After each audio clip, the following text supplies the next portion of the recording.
ನಾವು ಕಳೆದ ತರಗತಿಯಲ್ಲಿ 8ನೇ ತರಗತಿಯ ಅಧ್ಯಾಯವಾದ ಅಪವರ್ತಿಸುವಿಕೆ ಅನ್ನೋ ಅಧ್ಯಾಯದಲ್ಲಿ ನಾವು ಸಂಖ್ಯೆಗಳ ಅಪವರ್ತನ, ಬೀಜೋಕ್ತಿಗಳ ಅಪವರ್ತನ, ಆಮೇಲೆ ಆ ಬೀಜೋಕ್ತಿಗಳನ್ನು ವಿದ್ಯಾ ಸಮೀಕರಣವನ್ನು ಬಳಕೆ ಮಾಡಿಕೊಂಡು ಹೇಗೆ ಅಪವರ್ತನವನ್ನು ಕಂಡುಹಿಡ್ಕೋಬೇಕು, ನೆಕ್ಸ್ಟು ಬೀಜೋಕ್ತಿಗಳ ಗುಣಾಕಾರ, ಈ ಇಷ್ಟು ಅಂಶದ ಬಗ್ಗೆ ನಾವು ಅಭ್ಯಾಸವನ್ನು ಮಾಡಿದ್ವಿ. ಸರಿ, ಇಂದಿನ ತರಗತಿಯಲ್ಲಿ ಈಗ ಬೀಜೋಕ್ತಿಗಳ ಭಾಗಾಕಾರದ ಬಗ್ಗೆ ನಾವು ಅಭ್ಯಾಸವನ್ನು ಮಾಡೋಣ. ಈಗ ಇವತ್ತಿನ ತರಗತಿಯಲ್ಲಿ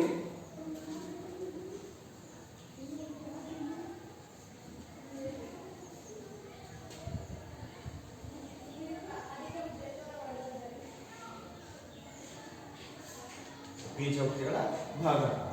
ಸರಿ, ಹಾಗಾದ್ರೆ ನಿಮಗೆ ಸಂಖ್ಯೆಗಳ ಭಾಗಾಕಾರ ಗೊತ್ತಿದೆ. ಸಂಖ್ಯೆಗಳ ಭಾಗಾಕಾರ ಅಂದ್ರೆ ಈಗ ನಿಮ್ಮ ಹತ್ರ ಇಲ್ಲೊಂದು ಸಂಖ್ಯೆ ಇದೆ 4. ಸರ್, ಈಗ ಈಸಿಯಾಗಿ ನಾವು 4 ಮೂಲೆ 12 ಅಂತ ಇಡ್ತಾ ಇದ್ವಿ. ನೆಕ್ಸ್ಟ್ ಒಂದು ವೇಳೆ ಇದರ ಚಿಹ್ನೆಗಳು ಬಂದಿದ್ರೆ ನೀವು ಯಾವ ಥರ ಭಾಗಿಸ್ಬೇಕಿತ್ತಪ್ಪ ಅಂದ್ರೆ ಒಂದು ಚಿಹ್ನೆಗಳನ್ನ ಭಾಗಾಕಾರ ಮಾಡಿ ನಂತರ ಸಂಖ್ಯೆಗಳನ್ನ ಭಾಗಿಸ್ಬೇಕಾಗಿತ್ತು. ಉದಾಹರಣೆ, ಸರ್, ಈಗ ಇಲ್ಲಿ ಮೈನಸ್ ಇದ್ರೆ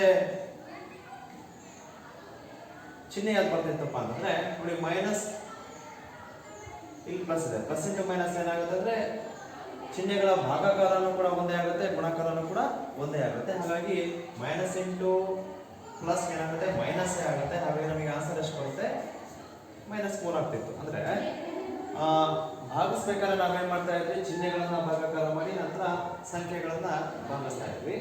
ಅದೇ ತರ ಈ ಬೀಜೋಕ್ತಿಗಳನ್ನ ಕೊಟ್ಟಾಗ ಹೇಗೆ ನಾವು ಆ ಬೀಜೋಕ್ತಿಗಳ ಭಾಗಾಕಾರವನ್ನ ಮಾಡಬೇಕು ಅನ್ನೋ ಬಗ್ಗೆ ನಾವು ತಿಳಿದುಕೊಳ್ಳೋಣ. ನೋಡಿ, ಒಂದು ಸಿಂಪಲ್ ಎಕ್ಸಾಂಪಲ್ ತೆಗೆದುಕೊಳ್ಳೋಣ. ಇಲ್ಲಿ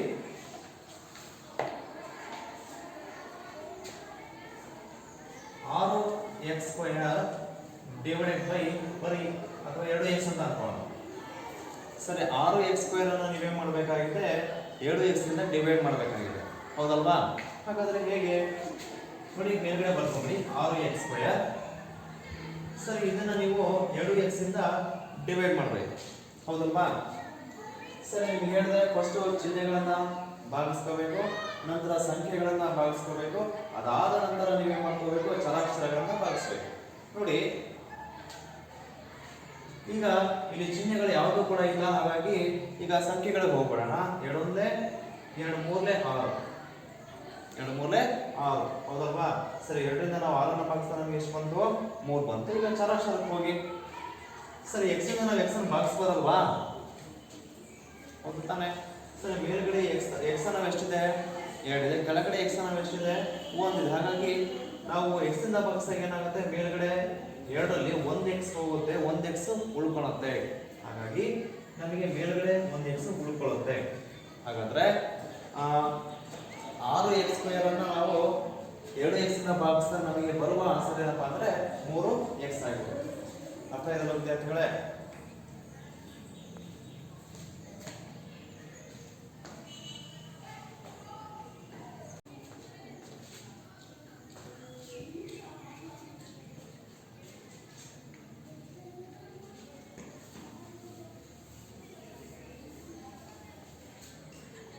ಈಗ ನಾವು ಮುಂದಿನ ಲೆಕ್ಕಕ್ಕೆ ಹೋಗೋಣ. ನೋಡಿ,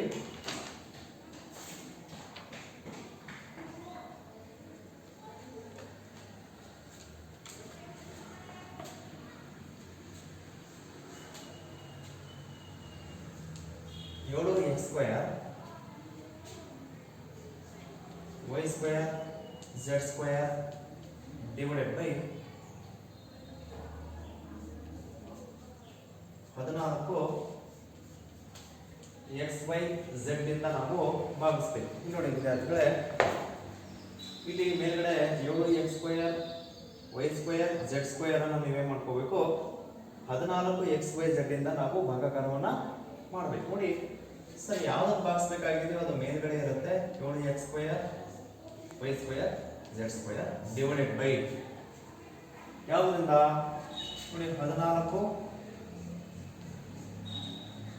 xy z ಇಂದ ಭಾಗಿಸ್ಕೋಬೇಕು, ಹೌದಲ್ವಾ? ಸರಿ, ಈಗ ನಿಮಗೆ ಭಾಗಾಕಾರ ಮಾಡ್ಬೇಕಾದ್ರೆ ಹೇಳಿದೆ ಸಂಖ್ಯೆಯಿಂದ ಸಂಖ್ಯೆನ ಭಾಗಿಸ್ಕೋಬೇಕು ಅಂತ ಹೇಳಿ. ಸರಿ, ಈಗ ಇಲ್ಲಿ ನೋಡಿ 7 ಮತ್ತೆ 14 ಅಂದ್ರೆ ಈ ತರ ಹೋಗುತ್ತೆ. 7 ಮುಂದೆ 7 ಎರಡೇ 14 ಹೋಗುತ್ತೆ. ನೆಕ್ಸ್ಟ್ ಆಮೇಲೆ ಈಗ ಎಕ್ಸ್ ಇಂದ ಭಾಗಿಸೋಣ. ಎಕ್ಸ್ ಇಂದ ಎಕ್ಸ್ ಅನ್ನು ಭಾಗಿಸ್ಕೋಬಹುದು, ವೈ ಇಂದ ವೈ ಅನ್ನು ಭಾಗಿಸ್ಕೋಬಹುದು, ಝೆಡ್ ಇಂದ ಝೆಡ್ ಅನ್ನ ಭಾಗಿಸ್ಕೋಬಹುದು. ನೋಡಿ ಇಲ್ಲಿ 1/2 ಉಳ್ಕೊಂಡಿದೆ, ಮೇಲ್ಗಡೆ 1/2 ಉಳ್ಕೊಂಡಿದೆ. ನೆಕ್ಸ್ಟ್ ಆಮೇಲೆ ಎಕ್ಸ್ ಇಂದ ಭಾಗಿಸಿದಾಗ ಏನಾಗುತ್ತೆ, ಇಲ್ಲಿ ಎಕ್ಸ್ ನಾವು 2 ಇದೆ, 1 ಎಕ್ಸ್ ಹೋಗುತ್ತೆ, 1 ಎಕ್ಸ್ ಉಳ್ಕೊಳ್ಳುತ್ತೆ, ಹೌದಲ್ವಾ? ಎಷ್ಟು ವೈ ಇಂದ ಭಾಗಿಸಿದಾಗ ಏನಾಗುತ್ತೆ, ವೈ 2 ವೈ ನಲ್ಲಿ 1 ವೈ ಹೋಗುತ್ತೆ, 1 ವೈ ಉಳಿದುಕೊಳ್ಳುತ್ತೆ. ಎಷ್ಟು ಝೆಡ್ ಇಂದ ಭಾಗಿಸಿದಾಗ ಏನಾಗುತ್ತೆ, 1 ಝೆಡ್ ಹೋಗುತ್ತೆ, 1 ಝೆಡ್ ಉಳಿದುಕೊಳ್ಳುತ್ತೆ. ಹಾಗಾದ್ರೆ ನಾವು 14xyz ಇಂದ ಭಾಗಿಸಿದಾಗ ನಮಗೆ ಬರುವ ಉತ್ತರ ಯಾವ್ದಪ್ಪ ಅಂದ್ರೆ 1/2xyz. ಸರಿ, ಈ ರೀತಿ ನಾವು ಭಾಗಾಕಾರವನ್ನ ಮಾಡಬೇಕು. ಅರ್ಥ ಆಯ್ತು ವಿದ್ಯಾರ್ಥಿಗಳೇ? ಈಗ ನೆಕ್ಸ್ಟ್ ಬೇರೆ ಎಕ್ಸಾಂಪಲ್ ಹೋಗೋಣ.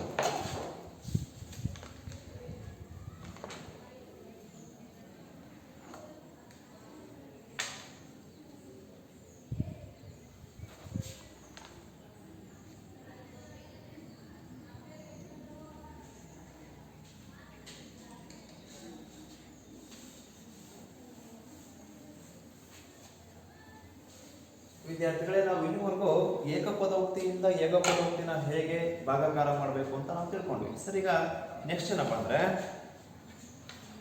ಒಂದು ಬಹುಪದೋಕ್ತಿಯನ್ನ ಏಕಪದೋಕ್ತಿಯಿಂದ ಭಾಗಿಸಬಹುದು.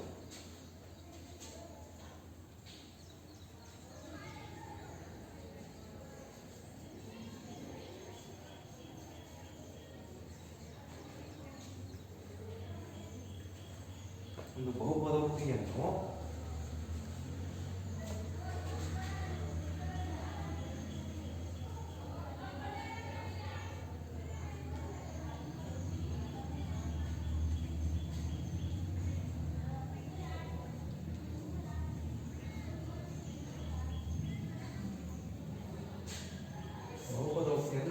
ಏಕಪದೋಕ್ತಿಯಿಂದ ಹೇಗೆ ನಾವು ಭಾಗಾಕಾರ ಮಾಡಬೇಕು ಅನ್ನೋದ್ರ ಬಗ್ಗೆ ನಾವು ತಿಳಿದುಕೊಳ್ಳೋಣ. ನೋಡಿ, ಎಕ್ಸಾಂಪಲ್ ಈ ರೀತಿ ಇದೆ.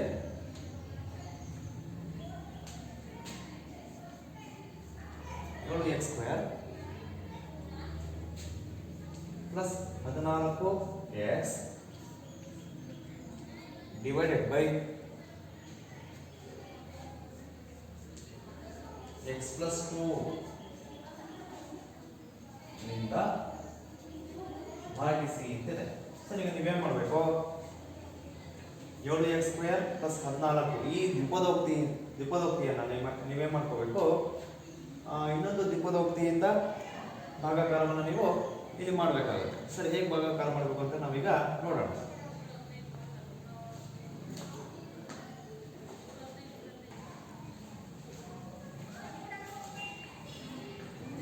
ಕಡೆ ಸರಿ, ಬಹುಪದೋಕ್ತಿಯಿಂದ ಏಕಪದೋಕ್ತಿ ಅಂತಿದೆ. ಸರಿ, ಈಗ ಬಹುಪದೋಕ್ತಿ ಇದೆ, ಇಲ್ಲೂ ಕೂಡ ಬಹುಪದೋಕ್ತಿನೇ ಇದೆ.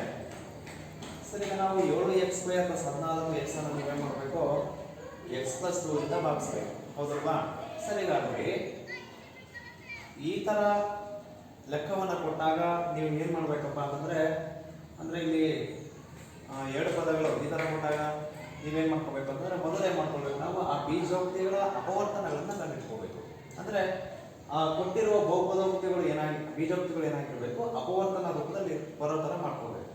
ಸರಿ, ಈಗ 2ರಲ್ಲಿ ಇದು ಅಪವರ್ತನ ರೂಪದಲ್ಲಿ ಇದೆ, ಹೌದಲ್ವಾ? x plus 2 ಅನ್ನೋದು ಏನಾಗಿದೆ, ಒಂದು ಅಪವರ್ತನ ರೂಪದಲ್ಲಿ ಇದೆ. ಸರಿ, ಇದೇನಾಗಿದೆ, ಸರಿ, ಇದು ಸಿಂಪಲ್ ಅಪವರ್ತನ ರೂಪದಲ್ಲಿ ಇಲ್ಲ. ಹಾಗಾಗಿ ನಾವೇನ್ ಮಾಡ್ಕೋಬೇಕು, ಹೋದ್ರೆ ಈ ಬೀಜೋಕ್ತಿಯನ್ನು ಅಪವರ್ತನ ರೂಪಕ್ಕೆ ತಂದು ಅಥವಾ ಈ ಬೀಜೋಕ್ತಿಗಳ ಅಪವರ್ತನಗಳನ್ನ ಕಂಡುಹಿಡ್ಕೊಂಡು ನಂತರ ನೀವೇನ್ ಮಾಡ್ಕೋಬೇಕು, ಭಾಗಾಕಾರವನ್ನು ಮಾಡಬೇಕು. ಸರಿನಾ? ಹಾಗಾದ್ರೆ ಮೊದಲು ಇದರ ಅಪವರ್ತನಗಳನ್ನ ಕಂಡುಹಿಡ್ಕೋಬೇಕು. ಸರಿ, ನೋಡಿ, ಈ ಬೀಜೋಕ್ತಿನ ಬರ್ಕೊಂಡ್ಬಿಡ್ತೀನಿ. 7x² plus 14x. ಸರಿ, ಈಗ ಅಪವರ್ತನಗಳನ್ನ ಕಂಡುಹಿಡ್ಕೊಳ್ಬೇಕಾದ್ರೆ ನೀವೇನ್ ಮಾಡಬೇಕು, ಕಾಮನ್ ತೆಗಿಬೇಕು. ಸಂಖ್ಯೆಗಳಲ್ಲಿ 7 ಕಾಮನ್ ಬರುತ್ತೆ. ಚರಾಕ್ಷರಕ್ಕೆ ಬಂದ್ರೆ x² ಇದೆ, x ಇದೆ, 1x ಕಾಮನ್ ಆಗಿ ಬರುತ್ತೆ. ಸರಿ, ಅಂದ್ರೆ ಟೋಟಲ್ ಆಗಿ ನಮಗೆ ಕಾಮನ್ ಬರೋದೇನಪ್ಪ ಅಂದರೆ 7x ಕಾಮನ್ ಬರುತ್ತೆ.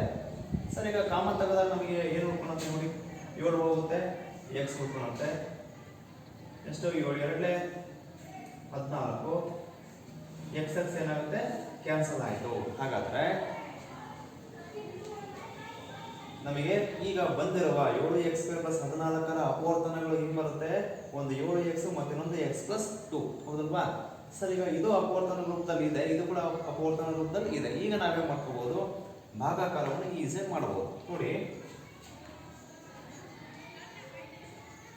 ಭಾಗಿಸಿದಾಗ ಸರ್ ಈಗ ಭಾಗಾಕಾರವನ್ನು ಮಾಡೋಣ.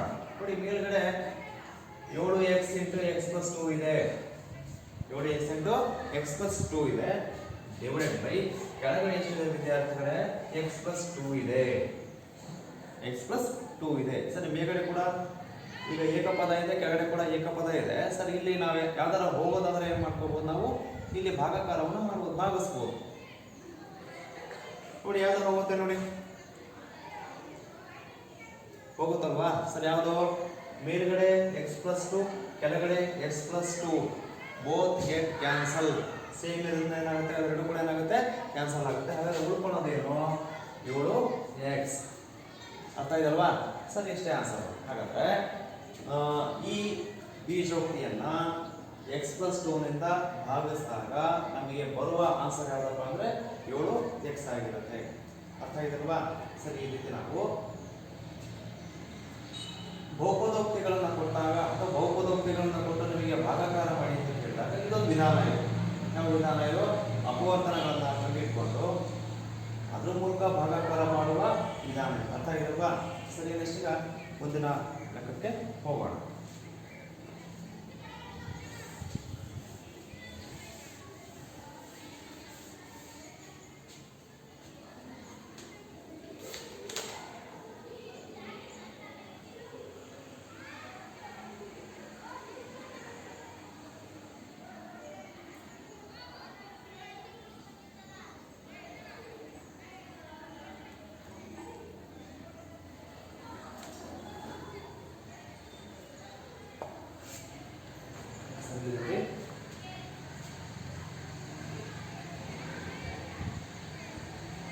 ಈಗ ಇಲ್ಲಿದೆಲ್ವಾ, ಬಹುಪದೋಕ್ತಿಯನ್ನು ಏಕಪದೋಕ್ತಿಯಿಂದ ಭಾಗಿಸುವುದು.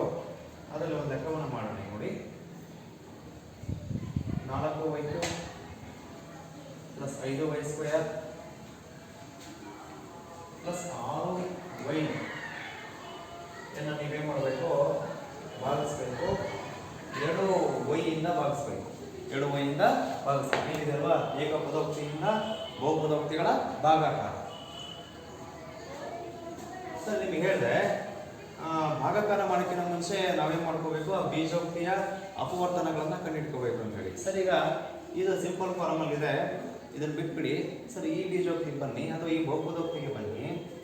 ಸರ್ ಇದನ್ನ ನೀವೇನು ಮಾಡ್ಕೋಬೇಕು, ಅಪವರ್ತನಗಳನ್ನು ಕಂಡುಹಿಡ್ಕೋಬೇಕು. ಸರಿ, ಅಪವರ್ತನಗಳು ಮೀನ್ಸ್ ನಾವೇನು ಮಾಡಬೇಕು, ಕಾಮನ್ ತೆಗಿಬೇಕು. ಸರ್ ಈಗ ಮೊದಲ ಸಂಖ್ಯೆಗಳಿಗೆ ಬನ್ನಿ. 4, 5, 6 ಒಂದೇ ಮಧ್ಯೆಯಿಂದ 3 ಕೂಡ ಹೋಗಲ್ಲ. ಹಾಗಾಗಿ ಸಂಖ್ಯೆಗಳಲ್ಲಿ ನಮಗೇನು ಕೂಡ ಕಾಮನ್ ಆಗಿ ಬರೋದಿಲ್ಲ. ಸರ್ ಈಗ ಚಲಾಕ್ಷರಗಳಿಗೆ ಬಂದರೆ ನೋಡಿ, y y y ಮೂರಲ್ಲೂ ಕೂಡ ಇದೆ. ಸರಿ, ಮೂರಲ್ಲೂ ಕೂಡ ಇದೆ. ಕಾಮನ್ ನಾವು ಯಾವ್ದು ತೆಗಿಬಹುದು, ಇಲ್ಲಿ 3 ಇದೆ, ಇಲ್ಲಿ y ನಾವು 2 ಇದೆ, ಇಲ್ಲಿ y ಅನ್ನೋದು 1 ಇದೆ. ಹಾಗೆ ನೀವೇನು ಮಾಡ್ಕೋಬಹುದು, ಒಂದು y ಅನ್ನ ಕಾಮನ್ ತೆಗಿಬಹುದು. ಹಾಗೆ ಟೋಟಲ್ ಆಗಿ ನೀವು ಕಾಮನ್ ತೆಗಿಯೋದು ಯಾವ್ದಪ್ಪ ಅಂದರೆ ಬರೀ y ಮಾತ್ರ ಕಾಮನ್ ತೆಗಿಬೇಕು. ಸರಿ, y ಕಾಮನ್ ತೆಗೆದ್ಮೇಲೆ y ಇಂದ ನೀವು ಭಾಗಿಸ್ಬೇಕು.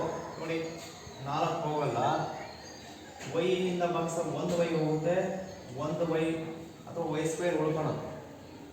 y 3ರಲ್ಲಿ 1 ಹೋಗುತ್ತೆ, ಇನ್ನು 2 ಉಳ್ಕೊಳುತ್ತೆ. ಹಾಗಾಗಿ y² ಆಯಿತು. ಎಷ್ಟು ಎಣ್ಣೆ ಬರುತ್ತೆ ಬನ್ನಿ, 5 ಹೋಗಲ್ಲ, y ಇಂದ ಭಾಗಿಸ 1y ಹೋಗುತ್ತೆ, 1y ಉಳಿದುಕೊಳ್ಳುತ್ತೆ. ಎಷ್ಟು ಪ್ಲಸ್ 6 ಹೋಗೋದಿಲ್ಲ, y ಇಂದ ಭಾಗಿಸಿದಾಗ ಏನಾಗುತ್ತೆ, ಇರೋದೇ 1y. ಈ y ಏನಾಯ್ತು ಹೋಗುತ್ತೆ, ಉಳ್ಕೊಳ್ಳೋದು ಬರೀ 6 ಮಾತ್ರ ಅಲ್ವಾ. ಹಾಗಾದ್ರೆ ನಮಗೆ ಭಾಗಿಸಿದಾಗ ಬಂದಿರುವ ಆನ್ಸರ್ ಯಾವ್ದಪ್ಪ ಅಂದರೆ y × 4y² + 5y + 6. ಸರಿ, ಇದು ಉತ್ತರ ಆಗಿದೆ. ಅರ್ಥ ಇದೆಯಲ್ಲ ವಿದ್ಯಾರ್ಥಿಗಳೇ. ಈಗ ನೆಕ್ಸ್ಟು ಮುಂದಿನ ಲೆಕ್ಕಕ್ಕೆ ಹೋಗೋಣ.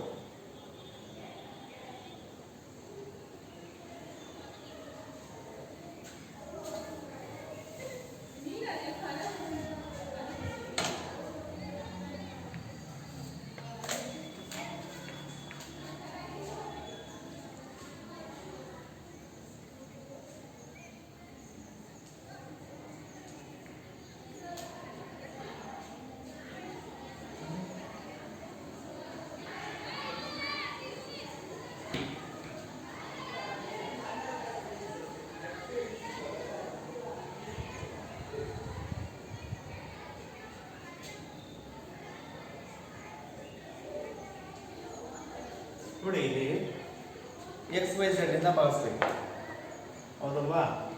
ಸರಿ, ಭಾಗಾಕಾರ ಮಾಡೋಕ್ಕಿಂತ ಮುಂಚೆ ನಿಮಗೆ ಹೇಳಿದೆ ಇದನ್ನ ಸುಲಭ ರೂಪಕ್ಕೆ ತೆಗೆದುಕೊಳ್ಳೋಣ ಅಥವಾ ಅಪವರ್ತನಗಳನ್ನ ಕಂಡಿಟ್ಕೊಳ್ಳೋಣ. ಸರಿ, 24ನ ಅಪವರ್ತನ ಕಂಡಿಟ್ಕೋಬಹುದು. ನೋಡಿ ಇಲ್ಲಿ 8ರಿಂದ ಹೋಗುತ್ತಲ್ವ, ಇದು 8 × 8 = 24. ಹಾಗೆ ಮತ್ತೊಂದ್ಸರಿ ನಾವು ಇದನ್ನ ಅಪವರ್ತನ ಕಂಡಿಟ್ಕೊಳ್ಳೋ ಅವಶ್ಯಕತೆ ಇಲ್ಲ. ಇದನ್ನ 24 ಹಾಗೆ ಬರ್ಕೊಂಡ್ಬಿಡೋಣ. ಈಗ ಬ್ರಾಕೆಟ್ನ ಒಳಗಡೆ ಇರೋ 3 ಪದಗಳಿಗೆ ಹೋಗಿ ನೋಡಿ, ಮೂರಲ್ಲೂ ಕೂಡ ಸೇಮ್ ಇರೋದನ್ನ ಬರ್ಕೋಬೇಕು. ಎಕ್ಸ್ ಎಕ್ಸ್ ಎಕ್ಸ್ ಕಡಿಮೆ ಅಂದರೆ ಎಕ್ಸ್, ವೈ ವೈ ವೈ ಕಡಿಮೆ ಅಂದರೆ ಚಿಕ್ಕವೆಲ್ಲ ಅಂದರೆ ವೈ, ಝೆಡ್ ಝೆಡ್ ಝೆಡ್ ಮೂರಲ್ಲೂ ಕೂಡ ಇದೆ. ಕಡಿಮೆ ಘಾತ ಅಂದರೆ ಝೆಡ್. ಹಾಗಾದರೆ ಎಷ್ಟು ಬಂದಿದೆ ಆನ್ಸರು? 24 × XY Z ಇದೆ. ಸರಿ, 24 × XY Z ಅನ್ನ ಈಗ ಅಥವಾ 24 ಹಾಗೆ ಇದೆ, XY Z ಇಂದ ಮಾತ್ರ ಭಾಗಿಸ್ಕೊಳ್ಳಿ. ನೋಡಿ, XY Z ಇಂದ ಭಾಗಿಸಿದಾಗ ಏನಾಗುತ್ತೆ? 1x ಹೋಗುತ್ತೆ, 1x ಉಳ್ಕೊಳ್ಳುತ್ತೆ. YZ ಇಂದ ಭಾಗಿಸಿದಾಗ ಏನಾಗುತ್ತೆ? YZ ಹೋಗುತ್ತೆ, ಅಂದರೆ ಉಳ್ಕೊಳ್ಳೋದು ಬರೀ x ಮಾತ್ರ ಉಳ್ಕೊಳ್ಳುತ್ತೆ. ನೆಕ್ಸ್ಟ್ ಇಲ್ಲಿ XYZ ಇಂದ ಭಾಗಿಸಿದಾಗ ಏನಾಗುತ್ತೆ? x ಹೋಗುತ್ತೆ, z ಹೋಗುತ್ತೆ, y ಎರಡರಲ್ಲಿ 1 y ಹೋಗುತ್ತೆ, 1 y ಉಳಿದುಕೊಳ್ಳುತ್ತೆ. ಸರಿ, ಮೂರನೇ ಪದಕ್ಕೆ ಬನ್ನಿ. XY Z 1 ಹೋಗುತ್ತೆ, z 1 ಉಳ್ಕೊಳ್ಳುತ್ತೆ. ಹಾಗಾಗಿ ಇಷ್ಟು ಬಂತ ಆನ್ಸರ್ ನೋಡಿ, 24 XY Z × x + y + z ಆಗಿರುತ್ತೆ. ರೈಟ್, 8ರಿಂದ ಭಾಗಿಸ್ಕೋಬೇಕಲ್ವಾ? 8ರಿಂದ ಭಾಗಿಸಿದಾಗ ಏನಾಗುತ್ತೆ? ನಮಗೆ 8 × 3 = 24 ಆಗಿದೆ. ಅದು ಇನ್ನೊಂದು ಸ್ಟೆಪ್ ಮಾಡ್ಕೋಬಹುದು. ಸರಿ, 24 ಹಾಗೆ ಇರಲಿ. /8 ಅಂದರೆ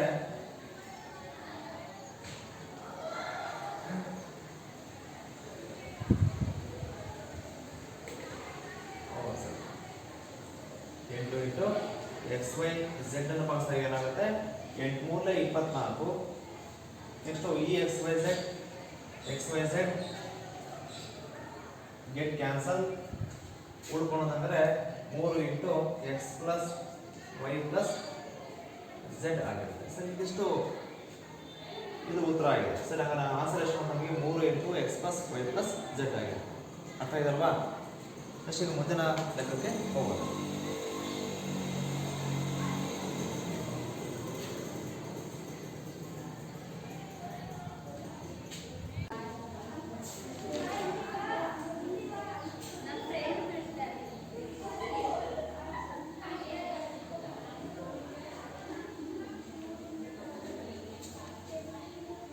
ವಿದ್ಯಾರ್ಥಿಗಳೇ, ನಾವೀಗ ನೋಡಿ ಮುಂದಿನ ಲೆಕ್ಕಕ್ಕೆ ಹೋಗೋಣ.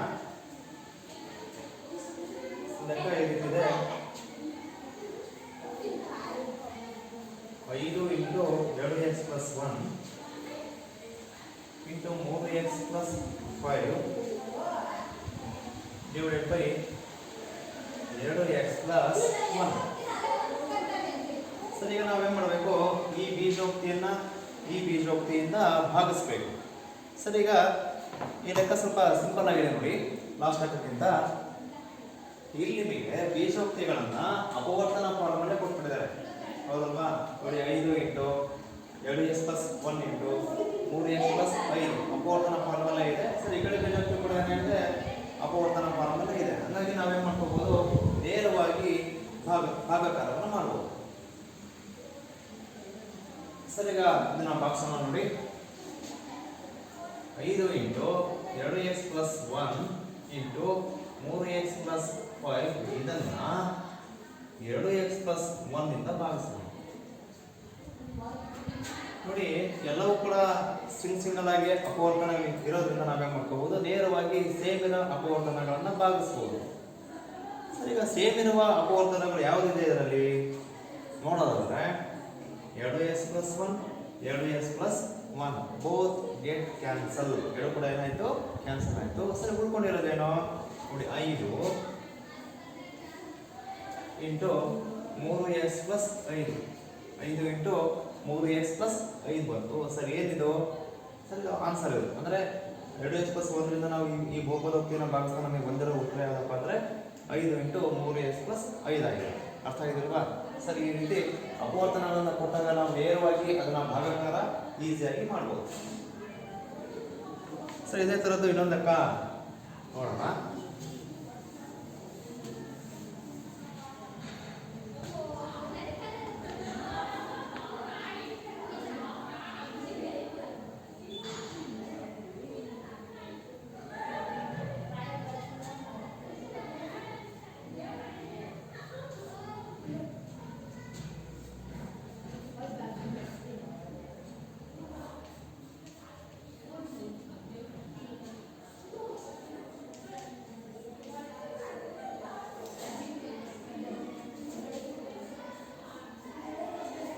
ನೋಡಿ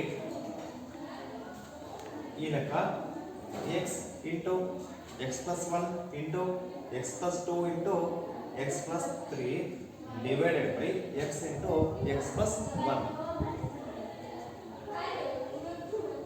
ಈಗ ಈ ಬಹುಪದೋಕ್ತಿಯನ್ನ x+1ರಿಂದ ಭಾಗಿಸ್ಬೇಕು. ಸರಿ, ನಿಮಗೆ ಆಲ್ರೆಡಿ ಹೇಳಿದ್ನಲ್ವಾ, ಎಲ್ಲವೂ ಕೂಡ ಅಪವರ್ತನ ಫಾರ್ಮುಲಾ ಇದೆ. ನೇರವಾಗಿ ನಾವೇನು ಮಾಡ್ಬೋದು, x ಇಂಟು x+1ರಿಂದ ಭಾಗಿಸ್ಬೋದು. ಈಸಿ ಇದೆ ನೋಡಿ. x into x+1 into x+2 into x+3 divided by x into x+1. ನೋಡಿ ಈಗ ಏನು ಮಾಡ್ಕೋಬೋದೇವೋ, ಸೇಮ್ ಇರುವಂತಹ ಅಪವರ್ತನಗಳನ್ನ ನೀವು ಭಾಗಿಸ್ಬೋದು. ನೋಡಿ ಇದೇನಾಯ್ತು,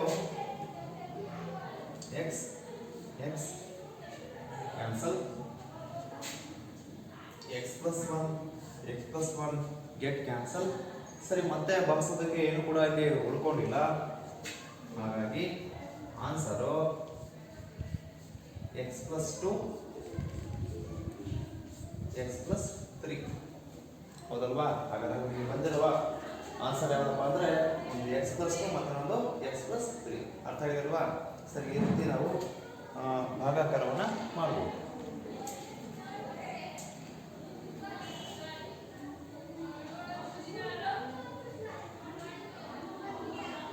ಸರಿ, ಇನ್ನೊಂದು ಲೆಕ್ಕ ಮಾಡೋಣ.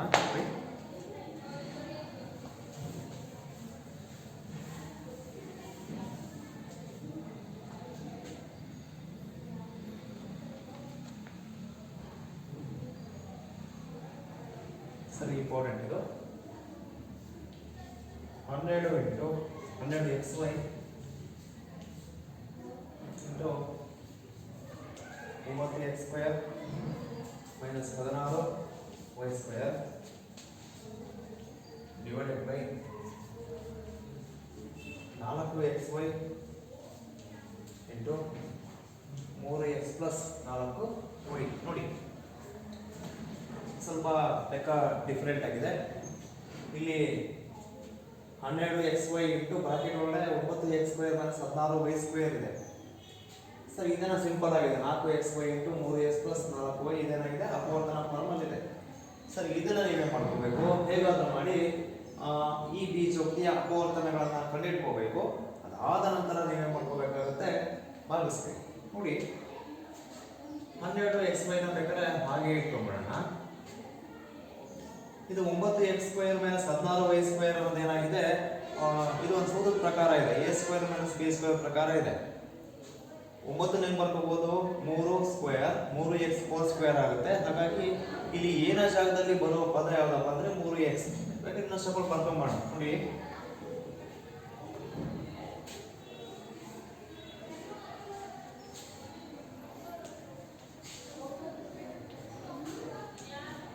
y ಹೋಲ್ ಸ್ಕ್ವೇರ್ ಅಲ್ವಾ ಸರ್. ಇದು A square minus B square form ಅಲ್ಲಿ ಇದೆ ಸರ್. ಇವುಗಳ ಅಪವರ್ತನ ಏನಾಗಿರುತ್ತಪ್ಪ ಅಂತಂದ್ರೆ ಈ ಸೂತ್ರದ ಪ್ರಕಾರ ಇರುವ ಅಥವಾ ನಿತ್ಯ ಸಮೀಕರಣದ ಪ್ರಕಾರ ಇರುವ ಅಪವರ್ತನಗಳು ಏನಾಗುತ್ತಪ್ಪ ಅಂದ್ರೆ ಒಂದು ಎ ಪ್ಲಸ್ ಬಿ ಆಗುತ್ತೆ ಮತ್ತಿನ್ನೊಂದು ಎ ಮೈನಸ್ ಬಿ ಆಗುತ್ತೆ. ಹಾಗಾಗಿ ಎ ಅಂದ್ರೆ 3x, ಬಿ ಅಂದ್ರೆ 4y. This is equal to 12xy.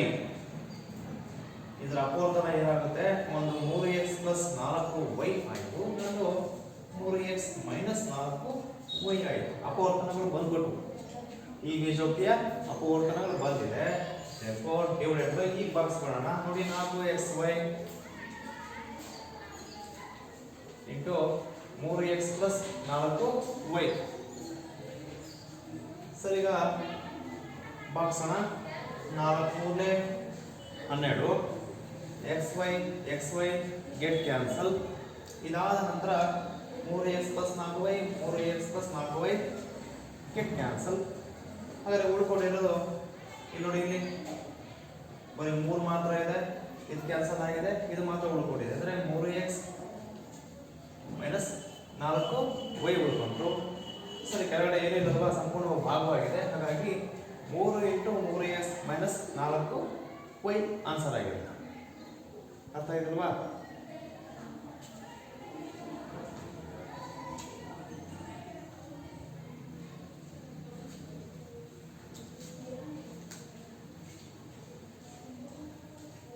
ನೋಡಿ, ಇಲ್ಲಿ ಗೊತ್ತಾಗಿಲ್ಲ ಕೇಳಿ.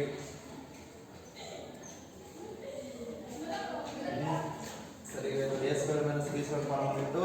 ಒಂದು a plus b into a minus b ಬರ್ಕೊಡ್ವಿ. ಬರ್ಕೊಂಡ್ಮೇಲೆ divided by 4xy into 3x plus 4y ಇಂದ ಭಾಗಿಸ್ಬೇಕಾಗಿತ್ತು. 4xy ಇಂದ 12xy ಇಂದ ಭಾಗಿಸಿದಾಗ 4 ಬಂತು. xy ಕ್ಯಾನ್ಸಲ್ ಆಯಿತು, 3 ಮಾತ್ರ ಉಳ್ಕೊಂಡಿತ್ತು.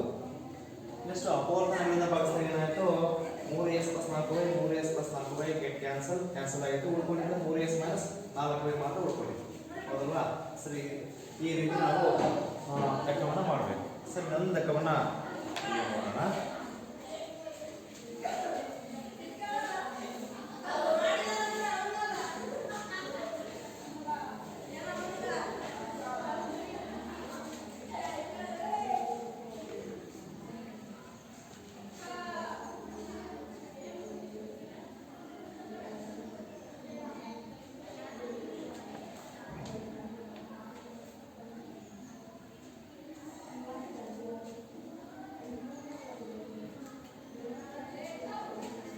y square plus 7y plus 10 divided by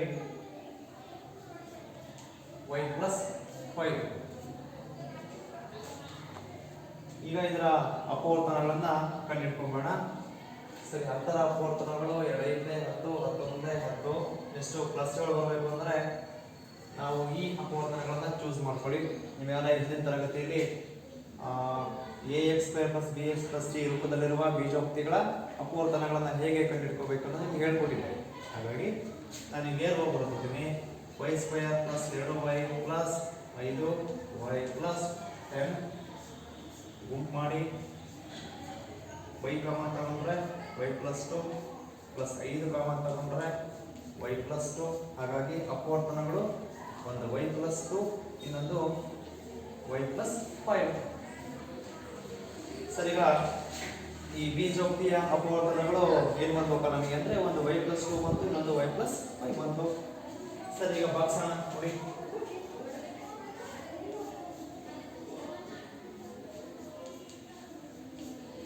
divided by y plus 5 ಆಗಿದೆ.